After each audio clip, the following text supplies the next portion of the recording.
নমস্কার, the story teller চ্যানেলে আজকের গল্প প্রভাত কুমার মুখোপাধ্যায়ের লেখা সুশীলা না পিপুলা।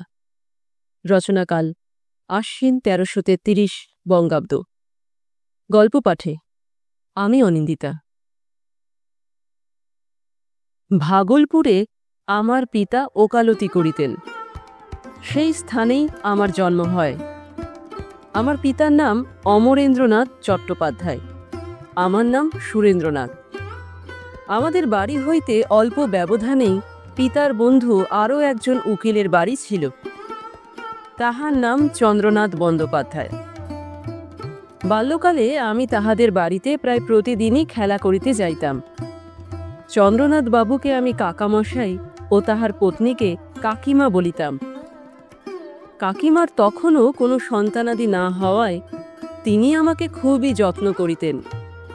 কোলে বসাইয়া আমাকে মিঠাই খাওয়াইতেন, মুখ ধোয়াইয়া চুল আঁচড়াইয়া দিয়া আমায় পাউডার মাখাইতেন। চলিয়া আসিবার সময় মুখে চুমু খাইয়া বলিতেন, আবার কাল এসো বাবা। মা আমায় মারিলে কাকিমার কাছে গিয়াই আমি নালিশ করিতাম। তাহার উপর আমার আবদার ও মান অভিমানের সীমা ছিল না। কিন্তু কাকিমার গৃহে আমার এই অত্যাধিক আদর অধিক দিন রহিল না। আমার বয়স যখন ৭ বৎসর, তখন তিনি স্বয়ং জননী হইলেন। একটি আত্মী নয়, একসঙ্গে দুইটি কন্যা তিনি প্রসব করিয়া বসিলেন। ইহাকেই বলে রামজি জব দেতা তব ছাপ্পর ফারকে দেতা। আমি তখন ৭ বৎসরের বালক হইলেও ঘটনাটি বেশ স্মরণ আছে। তাহার অল্পদিন পূর্বেই আমি ইংরেজি স্কুলে ভর্তি হইয়াছিলাম। আমাদের বাড়ির পশ্চাতে একটু ফুল ফলের বাগান ছিল। আমি কখনো সুশীলাকে, কখনো পিপুলাকে, কখনো উভয়কেই সেই বাগানে লইয়া যাইতাম। সকল ফলের মধ্যে পেয়ারাটাই ছিল তাহাদের অত্যন্ত লোভের বস্তু। পেয়ারা পারিয়া দিতাম, উভয় খাইত। কখনো সহস্তে পেয়ারা পারিবার আবদার লইত। পাকা পেয়ারা খুঁজিয়া তাহার নিম্নভাগে দাঁড়াইয়া একে একে উভয়কে আমি কাঁধে তুলিয়া বসাইতাম। তাহারা আনন্দ কলরবে পেয়ারা পারিত।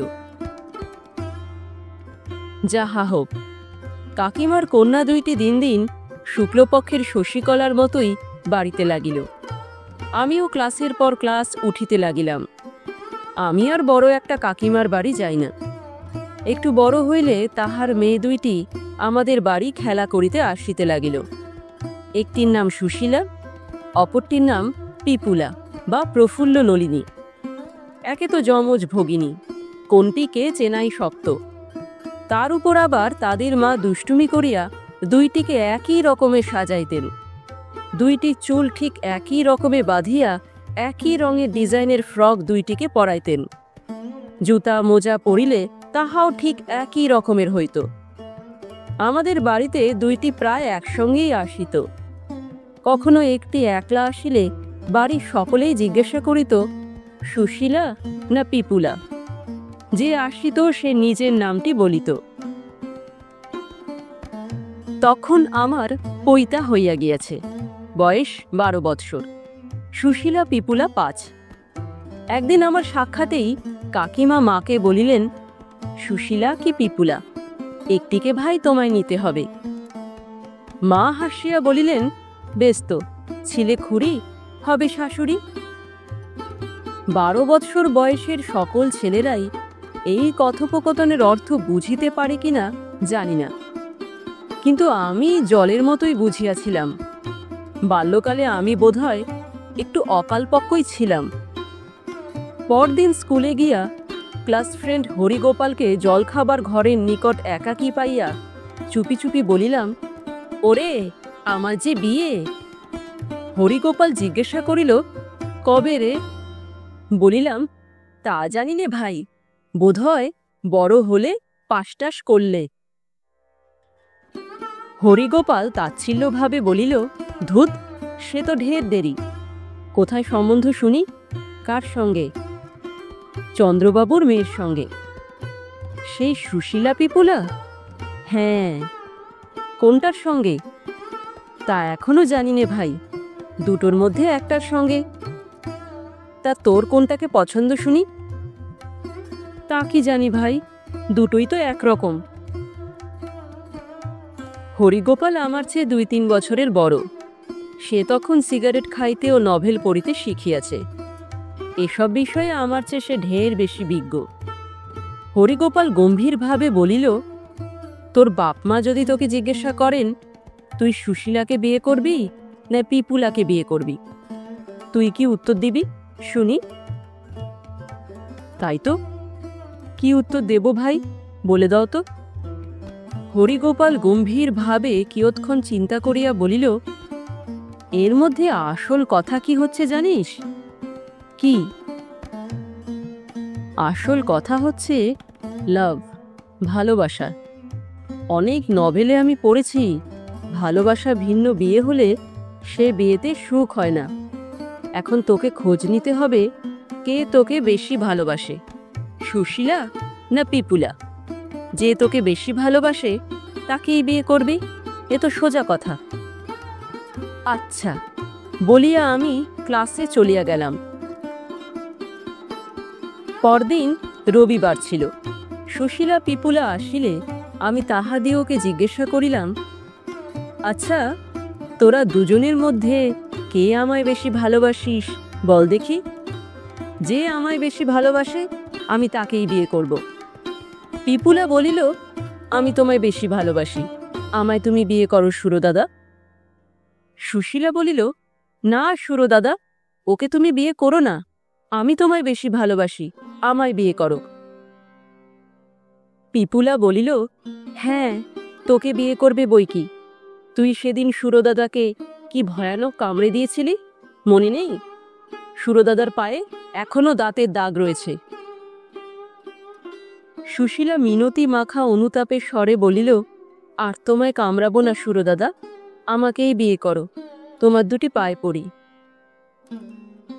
সুশীলা বিষয়ে পিপুলা কথিত অপবাদের ইতিহাসটুকু এই। মাস 2 পূর্বে পেয়ারা পারিবার জন্য সুশীলাকে আমি কাঁধে তুলিয়াছিলাম। নামাইবার সময় আমারই অসাবধানতাবশত সে পড়িয়া যায়। এই পতনে রাগিয়া সে আমারই পায়ের গোছে এমন কামড়াইয়া দিয়াছিল যে তাহার সেই ধারালো 3-4টা দাঁত আমার পায়ের মাংসে প্রবেশ করিয়া রক্ত বহাইয়া দিয়াছিল, ঘা পর্যন্ত হইয়াছিল। সে ক্ষত শুকাইতে মাস খানেক লাগে। বিবাহের জন্য 2 বোনে রীতিমতো ঝগড়া বাঁধিয়া গেল। অবশেষে সুশীলা কাঁদিয়া ফেলিল। আমি তখন সান্ত্বনার ছলে তাহাদিগকে বলিলাম, আচ্ছা আচ্ছা তোরা ঝগড়াঝাটি করিস নে, আমি দুজনকেই বিয়ে করব। 16 বৎসর বয়সে আমি প্রবেশিকা পরীক্ষায় উত্তীর্ণ হইয়া কলিকাতায় FA পড়িতে গেলাম। তখন ভাগলপুরে কলেজ খোলে নাই। কালক্রমে BA ও MA পরীক্ষায় উত্তীর্ণ হইয়া আইন কলেজে ভর্তি হইলাম। ছুটিতে বাড়ি আসিয়া দেখিতাম সুশীলা পিপুলার সেই একই ভাব, অর্থাৎ কোনটি কে চিনিবার উপায় নাই। 10-11 বৎসরের হইলে তাহারা আর ফ্রক পরিত না, শাড়ি পরিত। কিন্তু তখনও তাহাদের মা দুইটিকে একই পারে শাড়ি ও জামা পরাইতেন। স্থানীয় বালিকা বিদ্যালয়ে তাহারা পড়ে। স্কুলের গাড়ি আসিলে হিন্দুস্তানি দাই নামিয়া দ্বারে দাঁড়াইয়া চিৎকার করে, মনে আছে ভাই? ভিতর হইতে বালিকারা উত্তর দেয়, সীতারাম, এবং বহি সেলেট লইয়া বাহির হইয়া আসে। ইহাই ছিল সেই বালিকা বিদ্যালয়ের প্রচলিত সংকেত। কয় বৎসর প্রথম প্রথম সুশীলা পিপুলা আমার সহিত পূর্বের মতো মিশ্রিত বটে, কিন্তু যতই তাহারা বড় হইতে লাগিল ততই মেলামেশা কমিয়া আসিতে লাগিল। প্রথম প্রথম আমি কলিকাতা হইতে বাড়ি আসিবার সময়ে তাহাদের জন্য কিছু কিছু খেলনা, ছবির বই প্রভৃতি উপহার আনিতাম। শেষ 2 বৎসর আর কিছু আনি নাই। এখন তাহাদের পিতামাতা তাহাদিওকে বড় একটা বাড়ির বাহির হইতে দিতেন না। কদাচিৎ আমাদের বাড়ি আসিলে তাহারা মায়ের কাছে গিয়া বসিত। কদাচিৎ আমি তাহাদের বাড়িতে গেলে কাকিমার সঙ্গে বসিয়া খানিক গল্প করিয়া চলিয়া আসিতাম। পূজার ছুটি ফুরাইতে আর 2 দিন মাত্র বিলম্ব আছে। দ্বিপ্রহরে আহারের পর আমি একখানা উপন্যাস পড়িতে পড়িতে ঘুমাইয়া পড়িলাম। অপরাহ্নে ঘুম ভাঙিলে মা আসিয়া আমার কক্ষে বসিলেন। 2-4 কথার পরেই আসল কথাটি পারিলেন। বাবা, ছেলেবেলা থেকে তোর আর ও বাড়ির কাকিমার ইচ্ছে সুশীলা পিপুলা একটির সঙ্গে তোর বিয়ে হয়। এ কথা তুই জানিস তো? অনেক সময় ঘরে এ কথা আমরা বলাবলি করেছি। আমি বলিলাম, জানি বই কি মা। এ বিষয়ে তোর কোনো অমত নেই তো? আমার মতামতের জন্য কি আর যাচ্ছে আসছে মা? তুমি বাবা যা বলবে আমি তাই করতে প্রস্তুত আছি। মা আমার গায়ে হাত বুলাইয়া বলিলেন, সে তো জানি, তুই আমার লক্ষ্মী ছেলে। আচ্ছা বেশ, তবে আরেকটা কথা জিজ্ঞাসা করি। ওদের বাপ একটি পাত্র স্থির করিয়াছেন, একটি তাকে, একটি তোকে দিতে চান। সুশীলা পিপুলা দুজনের মধ্যে কাকে তোর পছন্দ বল দেখি? কাহাকে আমার পছন্দ তাহা আমি মনে মনে ঠিক করিয়াই রাখিয়াছিলাম। তবু মা কি বলেন শুনিবার জন্য জিজ্ঞাসা করিলাম। যমজ বোন ওরা, দেখতে তো দুজনেই সমান। তোমার কাকে পছন্দ তাই বলো। মা বলিলেন, শুধু যে দেখতে দুজনেই সমান তাই নয়, দুজনেরই মেজাজ মতিগতিও সমান। আমি তো বাবা জন্ম অবধি ওদের দেখছি, দোষী গুণে দুজনেই ঠিক একই রকমের। তবে যেন মনে হয় ওরই মধ্যে পিপুলা একটু অভিমানী। দুজনেই অভিমানী, তবে পিপুলা যেন একটু বেশি। আমি পূর্ব হইতেই মনে মনে স্থির করিয়া রাখিয়াছিলাম, যদি ওদেরই কাহাকেও বিবাহ করিতে হয় তবে আমি সুশীলাকেই বিবাহ করিব।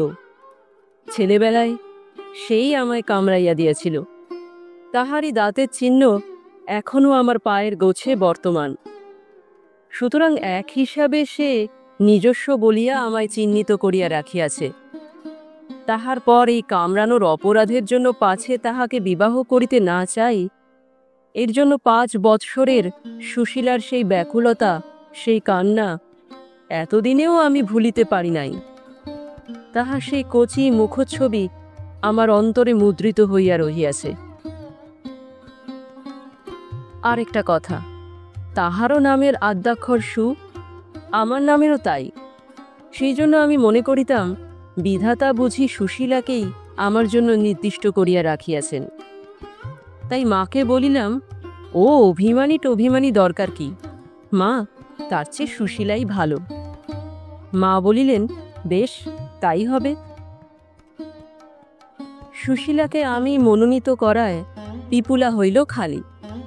পাত্রপক্ষ যথা দিনে পিপুলাকে আসিয়া দেখিয়া গেল। বিবাহের দিন স্থির হইল। কাকিমা উভয় কন্যার বিবাহ একই দিনে দিবার অভিপ্রায় প্রকাশ করিয়াছিলেন। তাহাই হইল। পিপুলাকে যিনি বিবাহ করিলেন তিনি আমার চেয়ে বছর 2 বয়সে বড়, নাম সরোজনাথ। পাটনায় তাহার পিতা জজ আদালতের সেরেস্তাদার। এন্ট্রান্স পাশ করিবার পর তিনিও পিতার অফিসে চাকরি পাইয়াছেন। সুশীলা জ্যাঠা দেশ হইতে আসিয়াছিলেন, তিনি আমায় সুশীলাকে দান করিলেন। কাকা মহাশয় সরোজকে পিপুলাকে দান করিলেন। কন্যাদানের আসন ও ছাদনাতলা 2টি হইয়াছিল বটে, পুরোহিত 2 জন, কিন্তু বাসর ঘর হইল একটি মাত্র। এক বাসরে 2 বর পাইয়া নিমন্ত্রিত তরুণীগণ সেদিন আমোদের চূড়ান্ত করিয়াছিলেন।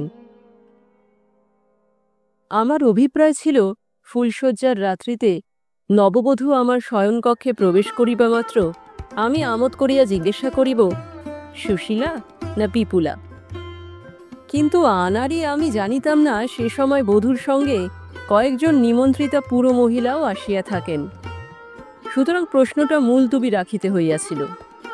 শয়নগৃহ নির্জন হইলে আমি নববধূর উভয় স্কন্ধে হস্তার্পণ করিয়া জিজ্ঞাসা করিলাম, কি গো, তুমি সুশীলা না পিপুলা? যে বর বাল্যকালে কাঁধে চড়াইয়া পেয়ারা খাওয়াইয়াছে এবং যাহাকে কামড়াইয়া রক্তপাত পর্যন্ত করা হইয়াছে, নববধূ হইলেও তাহাকে লজ্জা করা একটু কঠিন বই কি। সে লজ্জা সুশীলা করিল না। দুষ্টুমির উত্তরে দুষ্টুমি করিয়া বলিল, কাকে পেলে খুশি হও? আমি বা দুষ্টুমি ছাড়িব কেন? বলিলাম, পিপুলাকে। সুশীলা বলিল, তাকে কাগে নিয়ে গেছে, এখন আর হায় হায় করলে কি হবে বলো? সরোজের রংটা কিছু কালো, তাই সুশীলার এই বক্র উক্তি। পরে শুনিয়াছিলাম দুই জামাইয়ের দেহবর্ণের পার্থক্য বিষয়ে মেয়েমহলে একটু আলোচনাও হইয়াছিল। সকলে বলিয়াছিল, যেমন দুটি বোন, নিক্তির ওজনে রূপে গুণে সমান, জামাই দুটিও সেই রকম হলে বেশ হতো। পরবৎসর আমি আইন পাশ করিয়া ভাগলপুরেই ওকালতি শুরু করিলাম। সুশীলা বেশিরভাগ আমাদের বাড়িতেই থাকিত, মাঝে মাঝে ও বাড়ি যাইত। উভয় ভগিনী একত্র হইলে কাকিমা, অধুনা শাশুড়ি ঠাকুরানী, মেয়ে দুইটিকে পূর্বের ন্যায় আর সমান সাজে সাজাইতেন না। আমি আট পৌরে জামাই, পাছে অজ্ঞাতে কোনো গোলমাল করিয়া ফেলি, ইহাই বোধ করি তাহার আশঙ্কা ছিল। শাশুড়ির এই সাবধানতা অবলম্বনের প্রয়োজন কিন্তু অধিক দিন রহিল না। বিনা মেঘে বজ্রাঘাতের মতো একদিন সংবাদ আসিল, সরোজ পাটনায় হঠাৎ কলেরা রোগে মারা গিয়াছে। পিপুলা বিধবা বেশ ধারণ করিয়া শ্বশুর বাড়ি হইতে ফিরিয়া আসিল। যমজ দুই ভগিনীর বেশে এই হৃদয় বিদারক পার্থক্য দর্শনে আত্মীয় বন্ধু সকলেরই চক্ষুতে জল বহিল। বৎসর খানেক মধ্যে পিতৃদেব বুঝিয়াছিলেন ওকালতি ব্যবসাটি আমার ঠিক উপযোগী নহে, তাই তাহার উদ্দেশ্যে মুন্সিফির জন্য আমি আবেদন করিয়াছিলাম। পিপুলার বৈধর্বের পর বৎসর খানেকের মধ্যে পাটনা শহরে ভীষণ প্লেগ রোগ দেখা দিল এবং সেই ব্যাধিতেই আমার জনক ও জননী এক সপ্তাহের ব্যবধানে উভয়ে স্বর্গারোহণ করিলেন। এই সর্বনাশে আমি মাসখানেকের ওপর জড়পুত্তলিকাবৎ হইয়া রহিলাম। তাহার পর আমার মুন্সিফিতে নিয়োগ বার্তা গেজেট হইল। আমি তো প্রথমে উহা প্রত্যাখ্যান করিতেই প্রস্তুত হইয়াছিলাম, কিন্তু শ্বশুর মহাশয় আমাকে অনেক করিয়া বুঝাইলেন, ফলে ওই পদ আমি গ্রহণ করিলাম। আসবাবপত্র কতক বিক্রয় করিয়া, কতক একটা কামরায় তালাবন্ধ করিয়া রাখিয়া, বাড়িটা ভাড়া দিয়া সুশীলাকে লইয়া কর্মস্থান মতিহারিতে গমন করিলাম। এই নতুন স্থানে সুশীলার সেবা যত্নে, পারিপার্শ্বিক দৃশ্য, জীবনযাত্রা প্রণালীর পরিবর্তনে আমার চিত্ত ক্রমে সুস্থ হইয়া উঠিল। কাজকর্মে আমার সুখ্যাতিও হইল। ছুটিতে ভাগলপুরে যাইতাম, শ্বশুরালয়েই অবস্থিতি করিতাম। সেবার পূজার ছুটিতে গিয়া দেখিলাম শ্বশুর মহাশয়ের শরীর বড়ই অসুস্থ হইয়া পড়িয়াছে। তিনি ওয়ালটেয়ারে বাড়ি ভাড়া লইয়াছেন, মহাপঞ্চমীর দিন যাত্রা করিবেন। তাহার ইচ্ছা ছিল পূজার ছুটিটা মাত্র সেখানে যাপন করেন, কিন্তু শাশুড়ি ঠাকুরানীর বিশেষ জেদাজেদিতে বড়দিনের ছুটিটা পর্যন্ত সেখানে কাটাইতে সম্মত হইয়াছেন। আমাকেও সঙ্গে যাইবার জন্য তাহারা অনুরোধ করিলেন। আমিও সহজেই সম্মত হইলাম। ওয়ালটেয়ারে যে স্থানে আমাদের বাড়িটি লওয়া হইয়াছিল তাহা একেবারে ফাঁকা, শহর হইতে মাইল খানেক দূরে হইবে। সেখানে সপ্তাহ খানেক থাকিবার পরই শ্বশুর মহাশয়ের স্বাস্থ্যের উন্নতি দেখা যাইতে লাগিল। রাতে ও বৈকালে আমরা বেড়াইতে বাহির হইতাম। এখানে আসিয়াই শাশুড়ি ঠাকুরানী পিপুলাকে থান ছাড়াইয়া আবার পাড়ওয়ালা কাপড় পরাইলেন, হাতে দুগাছি পাতলা সোনার চুড়ি পরাইয়া দিলেন। এ বিদেশে আর কে আছে যে দেখিয়া নিন্দা করিবে? ইহাতে মায়ের প্রাণে একটু শান্তিলাভ হয়, এই মনে করিয়া শ্বশুর মহাশয়ও এই কার্য অনুমোদন করিলেন। পূজার 1 মাস ছুটি দেখিতে দেখিতে ফুরাইয়া আসিল। মতিহারিতে ফিরিবার জন্য আমি তল্পিতল্পা বাঁধিতে লাগিলাম। সুশীলা আসিয়া আমায় বলিল, দেখো, বাবা মার ইচ্ছে এ 2 মাস আমি এখানেই থাকি। তোমাকে তারা ভরসা করে বলতে পারছেন না। আমি বলিলাম, তোমার কি ইচ্ছে তাই বলো। সুশীলা বলিল, আর কিছু নয়, সেখানে একলা তোমার কষ্ট হবে, নইলে 2 মাস না হয় আমি থেকেই যেতাম। বুঝিলাম সুশীলার মনোগত অভিলাষ 2 মাস এখানেই পিতামাতার নিকট অবস্থান করে। হাসিয়া বলিলাম, না, আমার তেমন বিশেষ কোনো কষ্ট হবে না। তুমি 2 মাস এখানে থেকে ওদের সঙ্গেই ফিরো। আমি একটা রবিবারে ভাগলপুরে এসে তোমায় নিয়ে যাব। তবে বাবা মাকে বলি গে, আমায় রেখে যেতে তোমার মত আছে? তা বলো গে। যথা সময়ে কর্মস্থানে ফিরিয়া গেলাম। মতিহারি জেলায় অনেকগুলি অরণ্য আছে। অরণ্যের সংখ্যা একটি বৃদ্ধি হইল। আমার প্রেয়সীহীন গৃহ আর গৃহ বলিয়া মনে হইল না, অরণ্য বলিয়া মনে হইতে লাগিল। অতি কষ্টে 2 মাস গৃহারণ্যে কাটাইলাম। 5-7 দিন অন্তর সুশীলার একখানি পত্র পাইতাম। তাহাতে অরণ্যবাসের ক্লেশ কতকটা লাঘব হইত। কবে বড়দিন আসিবে, কবে আবার তাহাকে ফিরিয়া পাইব, এই চিন্তাতেই দিন যাপন করিতাম। পৌষের প্রারম্ভে হঠাৎ শ্বশুর মহাশয়ের একখানি সংক্ষিপ্ত পত্র পাইলাম। বাবাজি, বড়ই দুঃখের বিষয়।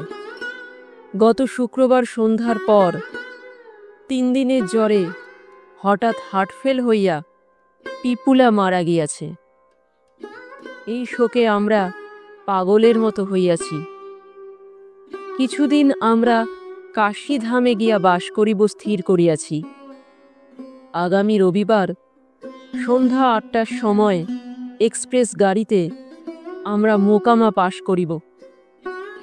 তুমি যদি কিছুদিনের ছুটি লইয়া আমাদের সঙ্গ লইতে পারো তবে বড়ই ভালো হয় বাবা। এই শোকের সময় তোমায় কাছে পাইলে আমাদের অনেক সান্ত্বনা। বিশেষ চেষ্টা করিও। এই বিষয়ে অধিক আর কি লিখিব। পত্রখানা পড়িয়া স্তম্ভিত হইয়া বসিয়া রহিলাম। মনের মধ্যে নানান চিন্তার উদয় হইতে লাগিল। বাল্যকালে যমজ ভগিনীর 2 জনের মধ্যে একজনের জ্বর হইলে অপরটিরও গা গরম হইত। উহারা বড় হইলে সেরূপ আর দেখা যায় নাই বটে, কিন্তু ইহা যে মৃত্যু। যদি আমার সুশীলার কিছু হয় তবে আমি কেমন করিয়া বাঁচিব। বড়দিনের ছুটি হইতে তখনও 15 দিন বিলম্ব আছে। কাছারে গিয়া জজ সাহেবকে অনেক অনুনয় বিনয় করিয়া সোমবার হইতে বড়দিনের বন্ধের দিন পর্যন্ত ছুটি মঞ্জুর করাইয়া লইলাম। শ্বশুর মহাশয়কে এই মর্মে তারও করিয়া দিলাম। যথাদিনে আমি মোকামা স্টেশনে শ্বশুর মহাশয়ের সহিত সাক্ষাৎ করিলাম। তিনি 2nd ক্লাসের একটি কামরা রিজার্ভ করিয়া যাইতেছিলেন। আমিও সেই কামরায় উঠিলাম।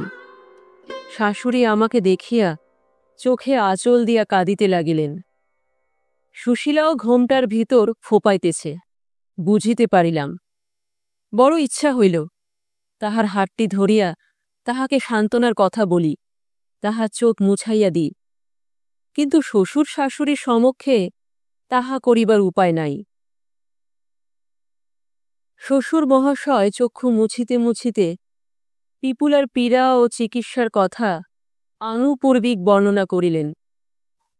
দানাপুর স্টেশনে ট্রেন পৌঁছিলে লুচি প্রভৃতি খাবার কেনা হইল। শ্বশুর মহাশয় বলিলেন, সুশীলা, দেখো তো মা, ওই ব্যাগের মধ্যে পানের কৌটায় সাজা পান আর আছে কিনা। না থাকে তো কিনতে হবে। সুশীলা উঠিয়া ব্যাগ হইতে পানের কৌটা বাহির করিয়া তাহা খুলিয়া পিতাকে দেখাইল। কৌটাটি শূন্য। পানের খিলিও কেনা হইল। শাশুড়ি 2টি শালপাতায় আমাদের 2জনকে খাবার দিয়া বলিলেন, সুশীলা, সরাই থেকে ওদের 2 গ্লাস জল গড়িয়ে দাও তো মা। সুশীলা উঠিয়া গ্লাসে জল গড়াইয়া দিল।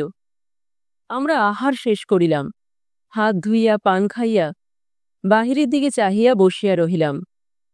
শ্বশুর শাশুড়ি 2জনেই মাঝে মাঝে দীর্ঘ নিঃশ্বাস ফেলিতেছেন। সুশীলা এখন আর কাঁদিতেছে না। একবার যদি চোখাচোখি হয়, এই আশায় আমি সুশীলার পানে মাঝে মাঝে চাহিতে লাগিলাম, কিন্তু সে আড়ষ্ট হইয়া বসিয়া আছে। তখন হঠাৎ মনে পড়িল, আমি রহিয়াছি বলিয়া সুশীলা বা শাশুড়ি কেহই খাইতে পারিতেছেন না।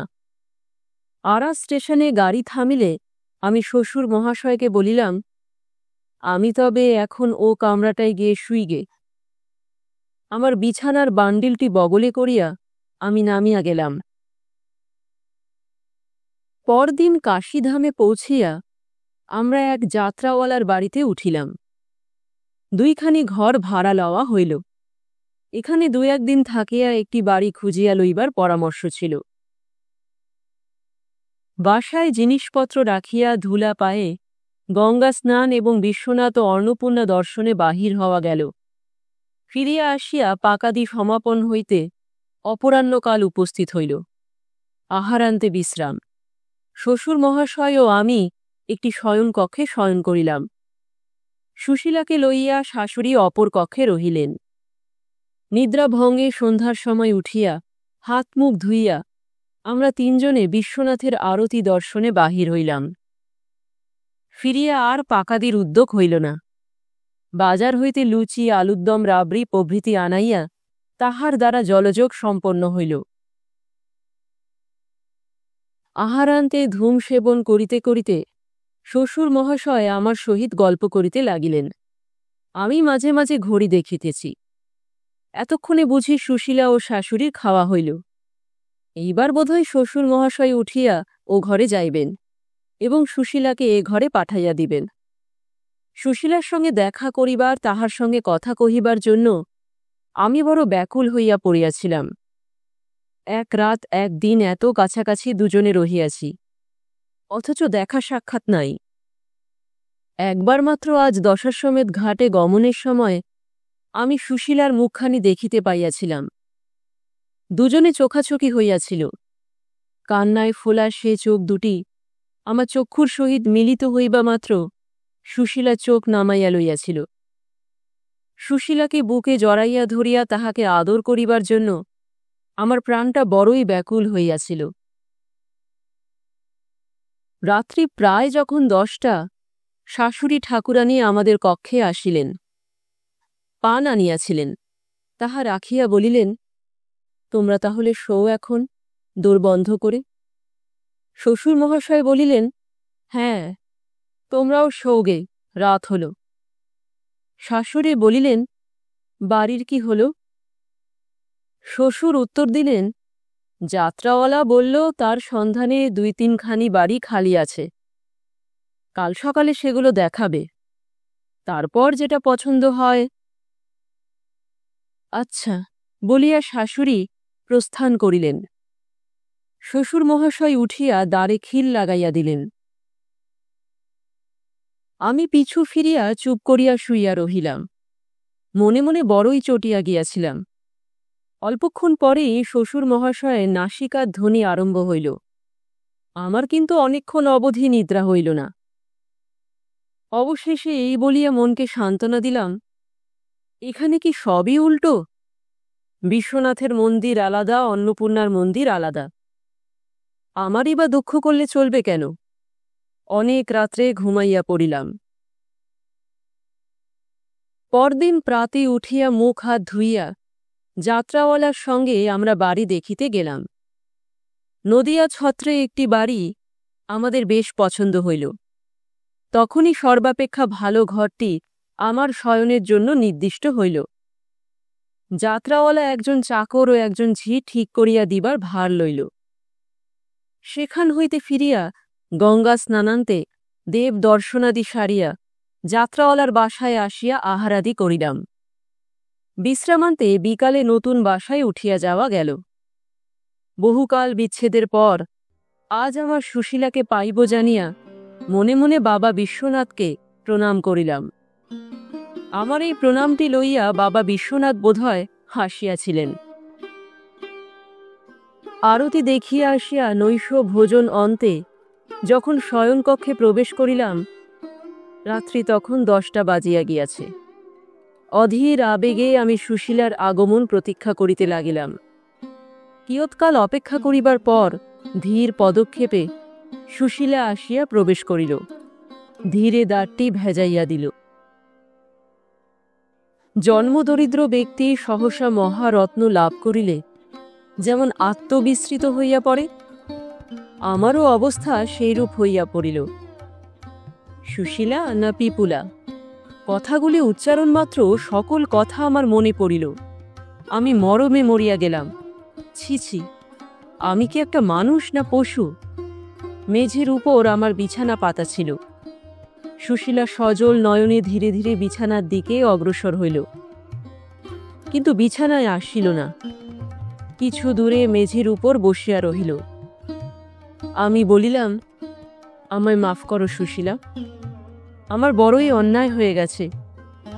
পিপুলা আজ নেই, আজ ওরকম রসিকতা করা আমার ভারী অন্যায় হয়ে গেছে বলিয়া তাহাকে টানিয়া বিছানায় লইবার জন্য বাহু বাড়াইলাম।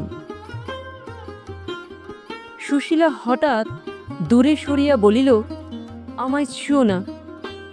তাহার এই ভাব দেখিয়া আমি বড়ই বিস্মিত হইলাম।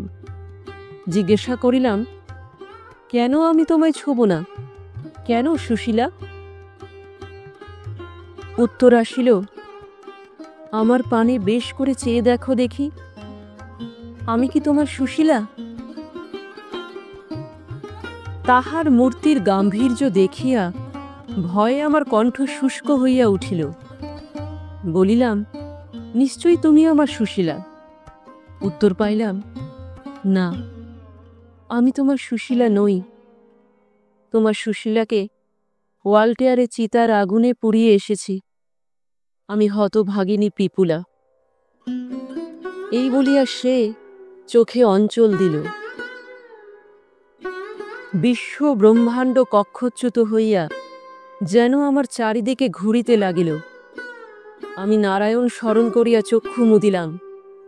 আমার দেহ কাঁপিতে লাগিল। আর বসিয়া থাকিতে পারিলাম না, শয্যায় এলাইয়া পড়িলাম। প্রায় 5 মিনিট কাল এইরূপ বিহুবল হইয়াছিলাম। তাহার পর আবার চক্ষু খুলিলাম। এক দৃষ্টি সুশীলা বা পিপুলা যেই হোক, তাহার মুখপানে চাহিয়া রহিলাম। সুশীলাই তো, কে বলিল পিপুলা? অন্যে দুইজনের পার্থক্য বুঝিতে না পারুক, যাহার সঙ্গে আমি 6 বৎসর ঘর করিয়াছি, তাহার সম্বন্ধে আমারও কি ভ্রম হওয়া সম্ভব? বলিলাম, তোমার একই নিষ্ঠুর পরিহাস সুশীলা। পরিহাস নয়, সত্যি সুশীলাকে জমে নিয়ে গেছে।